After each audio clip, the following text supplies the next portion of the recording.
स्वागत है दोस्तों आप सभी का फिर से एक बार ग्लोबल आउटलाइन में। जी हाँ, बिल्कुल। यहाँ ये जो न्यूज निकल कर आ रही है ना, ये बिल्कुल 100% यहाँ पर सच है, क्योंकि यहाँ पर म्यांमार ने अपने ही लोगों पर यहाँ पर एयर स्ट्राइक कर दी है। और ऐसी खबर कर निकल कर आ रही है कि यहाँ पे 100 से ज्यादा लोग मारे गए हैं। देखिए, मैं जिस टाइम पे ये वीडियो बना रहा हूँ ना आपके लिए, अभी तो आंकड़ा यहाँ पे 100 है और आने वाले समय में हो सकता है कि ये और बढ़े, ठीक है ना। तो लेकिन यहाँ पर जानने वाली बात यह होगी आप सबके लिए कि म्यांमार ऐसा कर क्यों रहा है। आखिर क्यों एक नेशन अपने नागरिकों के ऊपर ही यहाँ पर एयर स्ट्राइक करेगा।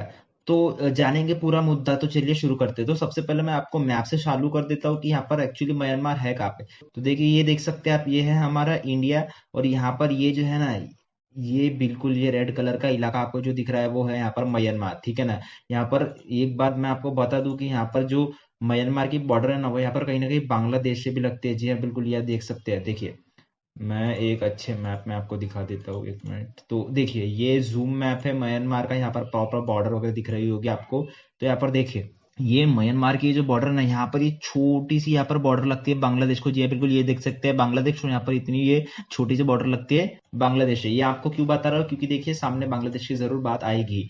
तो देखिए, यहाँ पर ये न्यूज निकल कर आ रही है कि यहाँ पर आप देख ही सकते हैं कि 100 feared kill in air strike on Myanmar village. जी हाँ, बिल्कुल, ये न्यूज जो है वो काफी सुर्खियां बटोर रही है। और यहाँ पर देखिए, बात यहाँ तक के पहुंच गई कि यहाँ पर यूएन ने सीधे सीधे इस एयर स्ट्राइक को कंडेम किया है कि देखिए आप ये कैसे कर सकते हो, यहाँ पर अपने लोगों पर आप स्ट्राइक कैसे रख सकते हो। तो आखिर ये मामला हुआ क्या है। आपको जाहिर सी बात होगी कि ये समझ में नहीं आ रहा होगा कि एक्चुअली मामला क्या है। तो देखिए, इसके पीछे ना एक बहुत बड़ी यहाँ पर कहानी चालू होती है यहाँ पर कहीं ना कहीं। तो देखिए, मैं आपको बता दूं कि यहाँ पर जो म्यांमार है ना, इसको कहीं ना कहीं आजादी मिली थी यहाँ पर 1948 में। जी हाँ, बिल्कुल, यहाँ पर 1948 में इसको आजादी मिली थी और इसकी कैपिटल कहीं ना कहीं बर्मा है। अब देखिए, जैसे यहाँ पर 1948 में इसको आजादी मिली ना, तो यहाँ पर अभी तक के 2023 तक के यहाँ पर मैं बता देता हूँ कि 3 बार मिलिट्री शासन यहाँ पे हो चुका है। मिलिट्री शासन इन द सेंस, अब देखिए यहाँ पर मैं बता देता हूँ कि जब किसी नेशन में किसी गवर्नमेंट होती है, जैसे कि बहुत काफी सारी पॉलिटिकल पार्टी होती है, उस पॉलिटिकल पार्टी में से एक गवर्नमेंट यहाँ पर नेशन में बनती है। तो म्यांमार में भी ऐसी हुआ। लेकिन जब उसी पार्टी को यहाँ पर निकाल दिया जाता है, तख्ता पलट हो जाता है, और वही ना कहीं जो नेशन है उसको यहाँ पर फिर मिलिट्री चलाती है, तो उसे कहते हैं मिलिट्री शासन। जैसे कि यहाँ आप देख सकते हैं कि पाकिस्तान के साथ भी वही हो रहा है। कैसे, यहाँ पर देखिए, पॉलिटिकल पार्टी तो है लेकिन जो भी डिसीजन लेती है वो सब यहाँ पे मिलिट्री करती है, तो उसको बोलते हैं मिलिट्री शासन। तो वो कहीं ना कहीं यहाँ पर म्यांमार में तीसरी बार देखने को मिल रहा है। और अभी भी करंट में 2023 में भी यहाँ पर जो गवर्नमेंट है ना, वो यहाँ पर मिलिट्री शासन ही है। अब देखिए, मैं आपको बता दूं कि ये सब हुआ कैसे। तो देखिए, पहली बार ये 1968 में हुआ था, फिर और बीच में, और अभी 2021 में हुआ। देखिए, मैं यहाँ पर 1968 की कोई बात नहीं करने वाला हूँ, लेकिन मैं आपको बता देता हूँ कि यहाँ पर 2021 में क्या हुआ था। तो देखिए, म्यांमार में काफी सारे पॉलिटिकल पार्टीज है, उसमें से एक पॉलिटिकल पार्टी है जिसका नाम है नेशनल लीग फॉर डेमोक्रेसी। जी या बिल्कुल, एलएनडी करके एक पार्टी, जिसका नेता थी यहाँ पर अंग सन यू। आपने नाम सुना होगा कई बार कि उनको जेल में डाल दिया गया है। हालांकि इसके भी बारे में डिस्कस करेंगे। तो देखिए, 2020 में इसके कहीं ना कहीं इलेक्शन हुए म्यांमार में, और यहाँ पर ये बात निकल कर आई कि कहीं ना कहीं जो national League for Democracy party है, उनको कहीं ना कहीं सबसे ज्यादा यहाँ पर सीट मिली, और वही यहाँ पर गवर्नमेंट बनाना वाली थी। और देखिए, यहाँ पर गवर्नमेंट बनने ही वाली थी। 2021 में क्या हुआ, यहाँ पर पूरी पार्लियामेंट बैठने वाली थी, लेकिन 2021 में यहाँ पर जो मिलिट्री शासक है म्यांमार में, उन्होंने क्या कर दिया, यहाँ पर 1 साल के लिए यहाँ पर बिल्कुल इमरजेंसी लागू कर दी। अब इमरजेंसी क्यों लागू की, किस लिए लागू की, ये बिल्कुल भी नहीं, क्या पता नहीं है हम लोगों को। लेकिन यहाँ पर 1 साल के लिए इमरजेंसी लागू कर दी गई। अब कौन से बेसिस पर, ये मुझे अभी भी नहीं पता। तो देखिए, उसके बाद क्या हुआ, कहीं ना कहीं म्यांमार को पूरा टेक ओवर कर लिया गया उनके मिलिट्री शासकों के द्वारा, जो भी यहाँ पर मिलिट्री के पर्सोनल थे उनके द्वारा। अब देखिए, उसी के साथ साथ आप कहोगे कि वो पार्टी का क्या हुआ जो जीत के आई थी। तो देखिए, उस पर कई सारे एलिगेशंस लगा दिए झूठे, कि देखिए आप जो है वो बिल्कुल गलत तरीके से यहाँ पर जीते हैं। उसी के साथ साथ आपने जो वोटिंग मशीन है उसमें फ्रॉड किया है, तो जिसके रिगार्डिंग हम ये इलेक्शन बिल्कुल भी नहीं मानते, चाहे आप जीत के क्यों ना आ गए। तो इसी के लिए ना, यहाँ पर जो पार्टी जीत के आई, National League for Democracy party Aung San Suu की, वो जीतते हुए भी यहाँ पर सरकार बिल्कुल भी चला नहीं पाया, यहाँ पे मिलिट्री शासन लग गया। अब देखिए, इसके पीछे भी कई सारी कहानियां है कि यहाँ पर कैसे ये मिलिट्री शासन लगा। क्योंकि देखिए, यहाँ पर एक्चुअली में हुआ क्या था, ये जो मिलिट्री शासन है ना, आप सोच रहे होंगे कि देखिए, इतनी बड़ी पॉलिटिकल पार्टी है, वहां पर जनता है, डेमोक्रेसी है, तो ऐसे कैसे यहाँ पर आए दिन किसी पूरे मतलब नेशन में ही तख्ता पलट हो रहा है मिलिट्री के द्वारा। तो देखिए, मैं आपको बता दूं कि म्यांमार में एक लॉ है, ठीक है। अब देखिए, वो लॉ क्या करता है यहाँ पर मैं आपको बता देता हूँ। यहाँ पर वो लॉ के अनुसार ना 25% जो सीटें होगी ना किसी म्यांमार पार्लियामेंट में, वो यहाँ पर रिजर्व रहेगी सिर्फ और सिर्फ मिलिट्री वालों के लिए। जी हाँ बिल्कुल। अब देखिए ये लॉ जो है वो 2008 में पारित किया गया था म्यांमार में, क्यों किया गया था ये भी नहीं पता, ठीक है। लेकिन ऐसा माना जाता है कि 25% जो सीट है ना वो सिर्फ और सिर्फ यहाँ पे म्यांमार पार्लियामेंट में मिलिट्री वालों को ही दी जाएगी, जिसमें कई मेजर सीटें आती है जैसे कि होम मिनिस्टर, फॉरेन मिनिस्टर, ठीक है ना, उसके साथ कैबिनेट मिनिस्टर। तो देखिए जब ऐसी मेजर सीटें ही यहाँ पर म्यांमार की मिलिट्री ले लेगी ना, तो आप सोच ही सकते हो कि वहां पर उस देश में अगर मिलिट्री पावर नहीं होगा तो क्या होगा।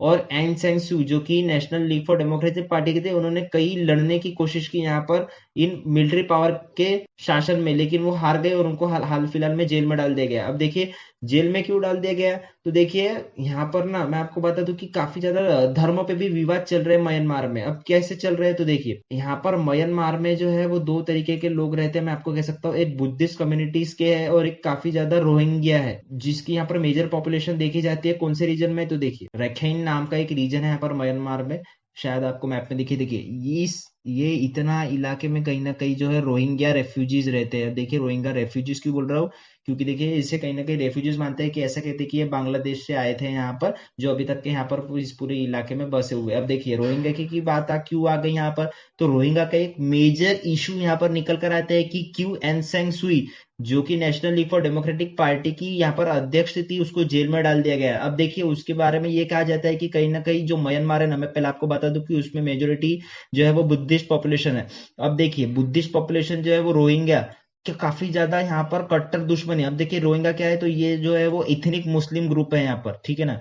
रोहिंग्या जो है इथनिक मुस्लिम ग्रुप है जिस, और हालांकि ये बताई जाती है कि 1/3 जो पॉपुलेशन है म्यांमार में वो इसी एथनिक ट्राइबल ग्रुप की है। अब देखिए जाहिर सी बात है म्यांमार में ना इनका काफी शोषण होता है इस रीजन में, ठीक है ना, जिसकी वजह से ये बांग्लादेश में भी कई बार जाते हैं और इसी के थ्रू यहाँ पर ये इंडिया में भी देखने को मिलते हैं। लेकिन रोहिंग्या जो इश्यूज है ना, देखिए ये काफी चर्चा में रहा था क्यों म्यांमार में, क्योंकि देखिए 2017 में यहाँ पर 2017 एक मेजर टर्मोइल यहाँ पर निकल कर आता है म्यांमार में। क्या हुआ म्यांमार में, तो देखिए यहाँ पर जो रोहिंग्या के कुछ लीडर्स थे ना, उन्होंने क्या कर दिया, म्यांमार के पुलिस पर हमला कर दिया। तो देखिए तभी से यहाँ पर ना काफी ज्यादा प्रोटेस्ट हो रहे हैं। अब यहाँ पर ये भी देखा गया था कि ये जो रोहिंग्याज है वो कहीं ना कहीं काफी शोषण करते हैं, रेप वगैरह करने में काफी ज्यादा आगे रहते हैं, उसी के साथ साथ क्रिमिनल में भी ये काफी आगे है। तो इसी के रिगार्डिंग ना देखो इनकी छवि काफी खराब हो गई म्यांमार में। और म्यांमार जो है वो जहां पर भी इनको रोहिंग्या दिखते हैं ना, तो वही क्या करते हैं, उनको कहीं ना कहीं डिटेन कर देते हैं, उनपे क्राइम क्रिमिनल चार्जेस लगाते हैं, या फिर उनको कहीं ना कहीं मारा पीटा जाता है। तो ऐसे कुछ हालत है म्यांमार में।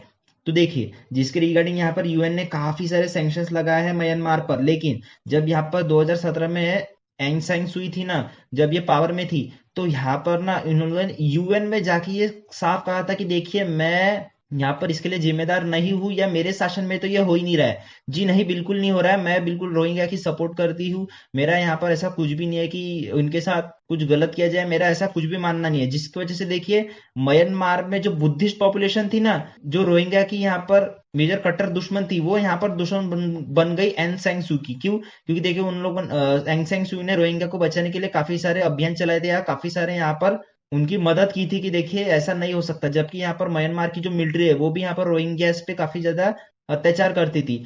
तो देखिए यहाँ पर जो म्यांमार की जो जनता थी ना, वो कहीं ना कहीं भड़क गई कि देखिए आप जो है वो म्यांमार की यहाँ पर लीडर है, लेकिन आप जो रोहिंग्याज आए थे, जो रेफ्यूजीज है, उनकी मदद कर रहे हैं, जो ऐसा कैसा चलेगा। तो उसी के रिगार्डिंग ना यहाँ पर इनकी सरकार 2020 में गिराने को आई। जी हाँ बिल्कुल, जिसकी वजह से देखिए यहाँ पर ऐसी भी न्यूज आई कि इनके पास जो एंग सैंग स्यू है यहाँ पर, जो भी करीबन करीब 77 साल के, तो उनको कहीं ना कहीं 33 साल के लिए जेल में डाल दी गई और उनके ऊपर काफी सारे चार्जेस लगाए गए। कैसे कि देखिए आप करप्शन करते हैं, ऊपर से आपने जो इलेक्शन हुए थे उसमें धांधली की और फिर जीत गए, उसके बाद आपने कहीं ना कहीं ऐसा भड़काया यहाँ पर जो मिलिट्री शासक थे, उन्होंने एंग सैंग स्यू के खिलाफ उनकी जनता को कि देखिए ये तो रोहिंग्या के सपोर्ट में आते हैं, तो कहीं ना कहीं बुद्धिस्ट कम्युनिटी को खतरा है करना। इनको ये भी कहा गया था कि आप जो है वो कुछ सीक्रेट डॉक्यूमेंट है म्यांमार के, उसकी खरीदी बिक्री करते हैं, तो इन सब चीजों के लिए ना यहाँ पर इनको जेल में डाल दिया गया।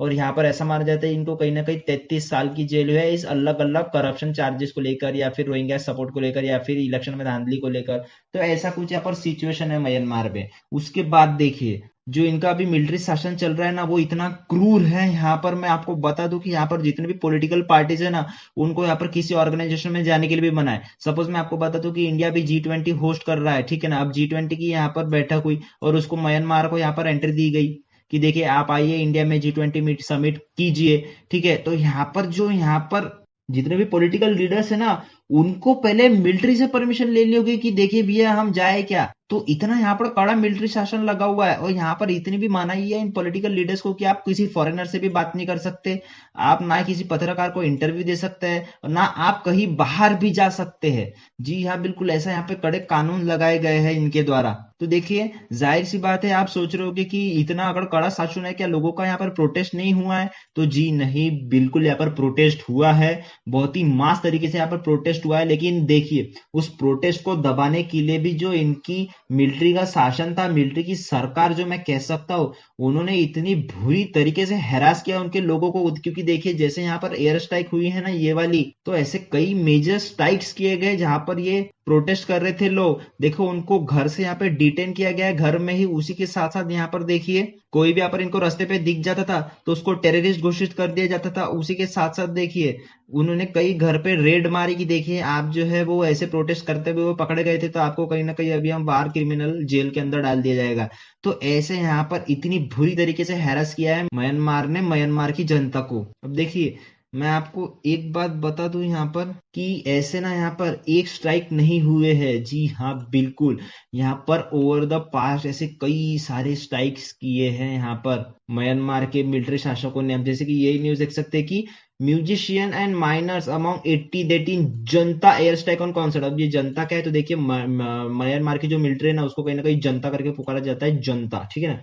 तो इसलिए यहाँ पर जनता है। तो देखिए यहाँ पर 80 लोगों को मार गिरा था एयर स्ट्राइक में। अब देखिए ये मिलिट्री शासकों के लिए ये काफी कॉमन हो गया कि म्यांमार में एयर स्ट्राइक जैसे काफी सारे देखने को मिलते हैं। अब देखिए म्यांमार में ये काफी कॉमन हो गया कि एयर स्ट्राइक यहाँ पर करते हैं वो लोग और जिसको यहाँ पर मारना होता है उसको एयर स्ट्राइक में मार गिराते हैं। अब देखिए ये म्यूजिशियन को क्यों मारने गिराया था? क्योंकि देखिए ये बिना कहीं ना कहीं ये रोहिंग्या से बिलोंग करते थे और ये कहीं ना कहीं अपना जो त्योहार है या फिर मैं कह सकता हूँ कि यहाँ पर कुछ ऑर्गेनाइजेशन की पार्टी चल रही थी रोहिंग्या के द्वारा जो यहाँ पर ये चुपचाप मना रहे थे। लेकिन देखिए यहाँ पर ना रोहिंग्या को फिर से बख्शा नहीं गया इनके मिलिट्री के द्वारा, तो यहाँ पर कहीं ना कहीं एयर स्ट्राइक करके इन पूरे को मारा गया। अब देखिए ये जो इश्यूज है ना यहाँ पर रोहिंग्या का, वो काफी ज्यादा यहाँ पर जो है वो दर्दनाक है। क्यों? क्योंकि देखिए यहाँ पर जो रोहिंग्याज हैं एक तो इनको सिटीजनशिप नहीं है म्यांमार की। जी हाँ बिल्कुल, क्योंकि ऐसा माना जाता है कि आप रेफ्यूजीज है तो हम आपको सिटीजनशिप बिल्कुल नहीं देंगे। हालांकि पहले जो है इनको एक व्हाइट कार्ड इशू किया जाता था। जी हाँ बिल्कुल, एक व्हाइट कार्ड होता था जो कि सिटीजनशिप नहीं एक टेम्पररी सिटीजनशिप देता था म्यांमार के लोगों को। लेकिन देखिए जैसे यहाँ पर एंग सान सू के ऊपर इन लोगों ने ये एलिगेशन लगाया ना कि देखिए आप जो है वो इलेक्शन में धांधली करके जीते, तो ये ऐसा माना गया था मिलिट्री के द्वारा कि यहाँ पर जो सबसे ज्यादा मेजर वोट पड़े हैं ना वो यहाँ पर रोहिंग्या के द्वारा ही पड़े हैं एन सेंग सू को, क्योंकि एन सेंग सू जो है वो रोहिंग्या के सपोर्ट में थी। तो यहाँ पर इसीलिए जो व्हाइट कार्ड था ना उसको भी यहाँ पे बर्खास्त कर दिया गया है यहाँ पर मिलिट्री के द्वारा कि देखिए आपको अभी वोटिंग करने का भी बिल्कुल अधिकार नहीं है। और यहाँ पर वोटिंग करने का जब अधिकार दिया था ना तो इनकी जो बुद्धिस्ट कम्युनिटी है म्यांमार में उन लोगों ने काफी भारी प्रोटेस्ट किया था म्यांमार की गवर्नमेंट के खिलाफ या मिलिट्री के खिलाफ कि देखिए आप हम पे यहाँ पर ज्यादा फोकस ना करते हुए बुद्धिस्ट कम्युनिटी को, क्योंकि म्यांमार बुद्धिस्ट लोगों का है, आप रेफ्यूजीज की तरफ ज्यादा यहाँ पर अट्रैक्ट हो रहे हो, जिसकी वजह से देखिए यहाँ पर व्हाइट कार्ड भी कैंसिल करने को आया था यहाँ पर इतने बड़े प्रोटेस्ट के दौरान। तो यहाँ पर देखिए यहाँ पर म्यांमार की मिलिट्री ही नहीं म्यांमार की जनता भी जो है वो रेफ्यूजीज को यहाँ पर कहीं ना कहीं भगाने में जुटी हुई है। और ऐसा माना जाता है कि यहाँ पर 2017 में ना पकड़ पकड़ कर, जी हाँ बिल्कुल, लिटरली यहाँ पर पकड़ पकड़ कर रोहिंग्या को एक तो बांग्लादेश, इंडिया, थाईलैंड, वियतनाम, इन सारी जगहों पर ना भेजा गया था ये बोलकर कि देखिए आप म्यांमार के हो नहीं, आप इन्हीं देशों से आए हैं तो आप इन्हीं देश वापस चले जाइए। अब आप समझ सकते हो कि कितनी बुरी तरीके से यहाँ पर मेजर हालात होगी रोहिंग्या की। अब देखिए ये इस पे अटैक हुआ है, लेकिन कहीं ना कहीं देखिए यहाँ पर ये भी न्यूज देख सकते हैं कि Myanmar military launches air strike near Indian border. अब देखिए यहाँ पर भी सेम इशू आता है, यहाँ पर भी जो गवर्नमेंट के प्रोटेस्ट में यहाँ पर ना कुछ काम चल रहे थे कि हम कैसे मिलिट्री शासन को हटाया जाए, तो उन सब ग्रुप्स को यहाँ पर म्यांमार ने मिलिट्री स्ट्राइक के दौरान उड़ा दिया। अब एयर इंडियन बॉर्डर के पास थी तो यहाँ पर ये भी देख लीजिए कि म्यांमार ने फिर से एक एयर स्ट्राइक की जो बांग्लादेश के बॉर्डर में थी। तो देखिए ये 2 3 4 साल में ना यहाँ पर इतने सारे एयर स्ट्राइक कर दिए हैं यहाँ पर म्यांमार की मिलिट्री ने कि जैसे यहाँ पर वो कोई खेल खेल रहा हो। तो देखिए इस सब से आपको ये समझ में आता होगा कि इतना बुरा यहाँ पर सिचुएशन चल रही है म्यांमार में। अब देखिए ये जो मेजर जो अभी की न्यूज निकल कर आ रही है ना कि यहाँ पे 100 से ज्यादा लोग मारे जा सकते हैं ये म्यांमार विलेज में, तो इसका जब आप रीजन सुनोगे ना तो आप भी कहीं ना कहीं सोचने में पड़ जाओगे कि यहाँ पर हो क्या रहा है म्यांमार में। जी हाँ, बिल्कुल। अब ये जो है वो सदर्न सैंगिंग रीजन में कहीं ना कहीं ये अटैक होते हैं ऐसा बताया जा रहा है। अब देखिए ये कहाँ पर पड़ता है, तो देखिए मैं आपको बता दूं ये मैप में कहीं ना कहीं, तो देखिए ये यहाँ पर इस रीजन में हुआ है। अब देखिए ये पूरा इतना म्यांमार है, तो इस म्यांमार के इतना इलाके में ना ये इसकी कैपिटल बर्मा, तो इस जगह पे यहाँ पर ये अटैक हुआ है। जी बिल्कुल, अब आपको समझ में गया होगा कि यहाँ पर ये अटैक एक्चुअली में हुआ कहाँ है। तो देखिए यहाँ पर इन लोगों ने सीधे सीधे, ये इनकी मिलिट्री ना एक्चुअली मैं बता दूं कि डरती नहीं किसी भी चीज को कबूल करने में कि जी नहीं ये हमने नहीं किया है, ये हमारे अपोजिशन के। इन लोगों ने खुल के कहा है कि जी है बिल्कुल हमने ही किया है ये अटैक, और ये अटैक हमने किस लिए किया है तो देखिए ये बताते हैं कि एक मिलिट्री जेट आया और लोगों ने बॉम्ब गिराया इन सिविलियंस पे जहां पर एक गैदरिंग हो रही थी। जी बिल्कुल, एक पब्लिक सोशल इवेंट था यहाँ पर, जिसकी वजह से यहाँ पर ये बॉम्ब ब्लास्ट हुआ गया। अब यहाँ पर ये कह सकते हैं कि यहाँ पर ये हुआ क्यों, तो देखिए ये कहते हैं कि यहाँ पर ना किसी ऑफिस का यहाँ पे इनॉग्रेशन था, जो कि यहाँ पर जो मिलिट्री शासन है उसके विरोध करता था ये ऑफिस। आप समझ रहे हो ना अभी ये क्यों उड़ाया गया है इस बेस को। तो देखिए यहाँ पर मिलिट्री शासन के द्वारा जो शासन चलाया जाता है म्यांमार में वो कहीं ना कहीं अत्याचार है। जी बिल्कुल, जहां पर अत्याचार होंगे वहां पर बिल्कुल प्रोटेस्ट भी देखने को मिलेंगे। तो ऐसे ही इस प्रोटेस्ट एक ग्रुप था जो यहाँ पर उनकी प्रोटेस्ट करता था म्यांमार की मिलिट्री के खिलाफ, और उनकी एक पब्लिक गैदरिंग हुई थी और इनका एक बकायदा एक ऑफिस यहाँ पर खुला था। तो इस पब्लिक गैदरिंग में इन्होंने ये बॉम्ब दाग दिए, और ये देखिए इतने लोग ना मारे नहीं जा सकते। ये लोग इसका तर्क वितर्क क्या देते हैं कि देखिए according to our ground information we hit the place of their weapon storage and the explode people died due to that। मतलब कहने का मीनिंग इनका ये है कि देखिए हमने तो सिर्फ यहाँ पर टारगेट को हिट किया, टारगेट इन द सेंस कि हम जहां पर इनके माना जाता है कि जहां पर जो ऑफिस बन रहा था वहां पर साइड से बात है वो प्रोटेस्ट कर रहे थे तो उनके पास कुछ हथियार भी होंगे। तो जहां पर ये हथियार रखे गए थे ना, सपोज बॉम्ब रखे गए थे या फिर कुछ एम्यूनिशन रखे गए थे, तो वहां पर ये जो वो बॉम्ब दाग दिए। अब ये बॉम्ब दागे तो इनका जो पूरा बेस था वही पूरा उड़ गया, तो इसके वजह से यहाँ पर इतने लोग मारे गए हैं यहाँ पर म्यांमार में। तो ऐसा कुछ यहाँ पर इनके मिलिट्री के शासन के द्वारा किया गया है। अब देखिए इन लोगों ने खुल के कहा है कि ये देखिए हम ना ऐसी स्ट्राइक्स आने वाले समय में और करेंगे अगर यहाँ पर म्यांमार की मिलिट्री के खिलाफ कोई जाने की कोशिश करेगा या कोई आवाज उठाएगा। क्योंकि मैंने आपको पहले भी कहा है कि इन लोगों ने जो अपने पॉलिटिकल है या फिर इनकी जो न्यूज चैनल है ना वो भी यहाँ पे मिलिट्री के इशारों पे नाचते हैं। ऐसे काफी कम ही लोग बचे हैं जो यहाँ पर खुल के बोल पाते हैं। तो ऐसे यहाँ पर कुछ लोग थे उनको भी यहाँ पर स्ट्राइक में मारा गया है, क्योंकि देखिए इनके हिसाब से कोई भी म्यांमार की जो इन्फॉर्मेशन है कि यहाँ पर क्या हो रहा है वो बाहर नहीं जाएगी, सबसे पहली बात। तो दूसरी बात ये होती है कि मिलिट्री शासन के खिलाफ कोई बोलेगा नहीं। जी बिल्कुल, जो भी हम कर रहे हैं वो सबको सहन करना पड़ेगा। तीसरी बात आती है रोहिंग्या रेफ्यूजीज की यहाँ पर कि कैसे उन पर अत्याचार हो रहे हैं। तो इन सब को लेकर ना यहाँ पर म्यांमार के लिए ना काफी सारे सैंक्शंस भी लगाए यूएस ने। और जी हाँ बिल्कुल, यहाँ पर ना काफी बुरी तरीके से कंडेम किया है यूएन ने कि आप ये कैसे कर सकते हो। क्योंकि यूएन के जो चीफ है अंटोनियो गुटेरेस, उन्होंने भी कहा था कि देखिए कितना हॉरिफाइंग कितना टेरिबलिंग यहाँ पर नेचर चल रहा है और हम ये कैसे यहाँ पर बर्दाश्त करें कि यहाँ पर लोगों को इस तरीके से मार दिया जा रहा है। क्योंकि ऐसा मान सकते हैं कि 30 से ज्यादा यहाँ पर चिल्ड्रन मरे हैं, जो साधु संत आए थे वहां पर वो मरे हैं, काफी सारे टीचर्स मरे हैं, काफी सारे सिविलियंस मरे हैं। बाकायदा ना एक वीडियो जारी हुआ था यहाँ पर जो मैं आपको ना बता नहीं सकता। देखिए मैंने लिटरली वो वीडियो देखा यहाँ पर जिसमें काफी सारे ऐसे लोग मरे पड़े हुए थे यहाँ पर। तो अगर मैं आपको ये वीडियो बताता तो शायद ये वीडियो सेंसर हो जाता, तो इसलिए मैंने आपको ये ना दिखाया नहीं। अब देखिए हम जैसे मैंने सैंक्शंस की बात किया ना म्यांमार पे, तो देखिए लिस्ट ना काफी ज्यादा लंबी है। देखिए ये ऑफिशियल वेबसाइट है बर्मा सैंक्शंस, मतलब म्यांमार के ऊपर कितने सैंक्शंस लगे हैं, ये यूएस डिपार्टमेंट ऑफ स्टेट की वेबसाइट है। यहाँ पर देखिए ये देखिए ये इतने सारे सैंक्शंस, जी हाँ ये खत्म ही नहीं हो रहे। देखिए ये आप सोच सकते हो कि आप म्यांमार पे कितना मतलब सैंक्शंस लगाया है। और देखिए अब ये वीडियो जो है वो इंडिया के पर्सपेक्टिव से मैं आपको बता दूं कि ये इतना इंपॉर्टेंट क्यों, क्योंकि देखिए म्यांमार हमारा पड़ोसी मुल्क है और ये हमारी इंडो ईस्ट पॉलिसी को काफी ज्यादा प्रभाव करता है अगर यहाँ पर ऐसे जो कुछ इश्यूज होते हैं तो देखिए आने वाले समय में ना ये देखना होता है म्यांमार में क्या एक सरकार बनती है क्या। क्योंकि जब से ये रिपब्लिक हुआ है, जैसे मैंने आपको बताया कि 3 बार, लिटरली यहाँ पर 3 बार मिलिट्री शासन हुआ है, और ऐसे काफी सारे स्ट्राइक्स आने वाले समय में देखने को भी मिलेंगे। और यहाँ पर लोग पीड़ित है, रोहिंग्या पीड़ित है, उनके कुछ लोग पीड़ित है। यहाँ पर मिलिट्री शासन बरोबर नहीं चल रहा है, हालांकि यहाँ पर इकोनॉमिक क्राइसिस भी चल रही है। तो इन सब को लेकर ना यहाँ पर जल्दी से जल्दी एक न्यूट्रल सरकार बने बने तो यहाँ पर काफी अच्छा होगा इनके म्यांमार के डेवलपमेंट के लिए। अब हाल ही में आपको समझ में आ ही गया होगा कि यहाँ पर क्या हुए, पूरी सिचुएशन क्या था यहाँ पर मिलिट्री रूल, और कैसे यहाँ पे एंग सैन सू को जेल हुई गई है, ऊपर से यहाँ पर कैसे प्रोटेस्ट हो रहे हैं। तो दोस्तों आज की वीडियो में इतना ही, मिलते हैं अगले वीडियो में। And as you all know कि life is a long lesson in humility, so be safe and be strong.